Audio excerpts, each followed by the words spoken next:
Welcome to our channel. Today we how to disable tax remittance scheduling in SaaSant. Quick tutorial step by step clearly. To disable tax remittance scheduling in SaaSant, start by logging into your SaaSant account. Once you are logged in, navigate to the dashboard. Look for the settings option on the left-hand menu and click on it. Within the settings menu, locate the tax remittance section. Click on tax remittance to access the relevant options. You will see a list of your current tax remittance schedules. Find the schedule you wish to disable.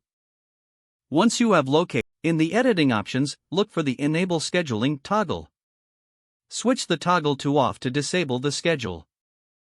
After making this change, ensure you save your settings. A confirmation message may appear to indicate that the scheduling has been disabled. This completes the steps to disable tax remittance scheduling in SaaSant. If the page does not load, refresh the browser or try again in a private or incognito window. Make sure you are using the correct email address, then retype it carefully to avoid small typos. If your password is not accepted, use the reset option and create a new strong password you can remember. Check your spam folder for verification or security emails, then complete any requested confirmation steps. Enable two-factor authentication if available to improve account security and reduce unauthorized access risk. After signing in, review your profile details so your contact information and settings are accurate and current. If you see an error message, note it down and try again after restarting your device and internet connection. Log out when you finish, especially on shared devices, to keep your account and payment information secure. If the page does not load, refresh the browser or try again in a private or incognito window.